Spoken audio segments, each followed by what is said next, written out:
Hey everybody, welcome back to Mr. Froelic's class. Today we are looking at subtraction with borrowing and regrouping. And I know that those words all sound really complicated, but by the end of the day, you're going to be solid and understand them completely. So let's start with when completing a subtraction problem, sometimes we have to borrow and regroup. And I know some people say, well, I'm not even sure what that means. Well, let's take a look at a sample problem. We have 28 minus 9. When we look at this problem, we can't just simply start subtracting, go into the ones column, because the 9 is bigger than the 8. And you can't do that real easily in a subtraction problem. So let's look at the steps on how we solve this kind of problem. Here's our question again, 28 minus 9. And the first thing we do is we identify the ones column. All right? And when we do that, we look and we note that the 9 is absolutely greater than the 8. Now, we look at the tens column.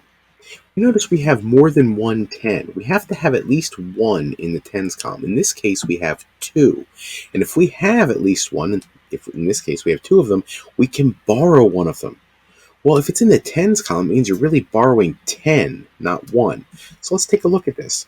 We're going to take 1 away from the 2, and that's going to leave us with 1 remaining in the tens column. This is how we borrow.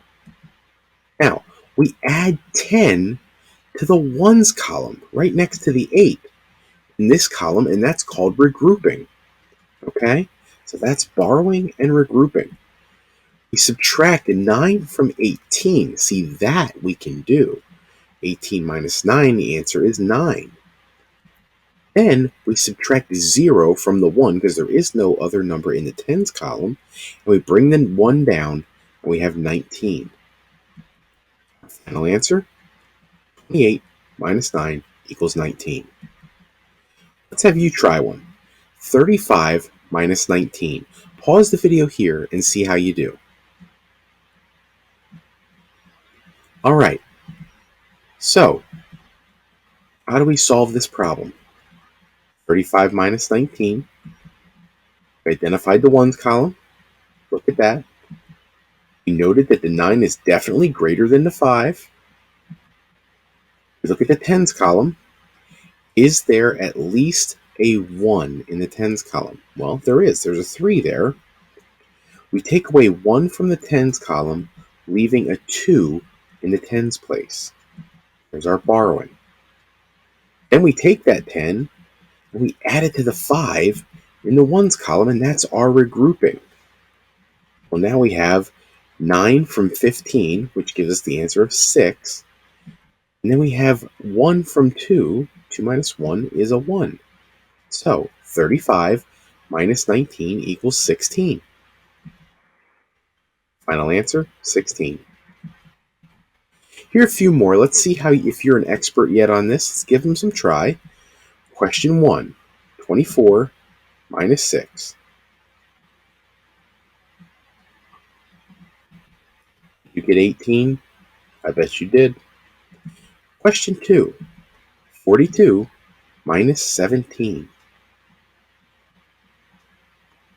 Did you get 25? I bet you did. All right, let's try one more. Question number 3 is 61 minus 39. I know the numbers are a little bigger, but the principle doesn't change. Do it the same way. Try that one. Did you get the answer of 22? Awesome. Here's a few more. Let's see if you've got this mastered. Question 1, 16 minus 8. Did you get 8? All right, let's move on. Question 2, 34 minus 17. The answer, 17. And question 3, 82 minus 65. Again, big numbers, but you can do this.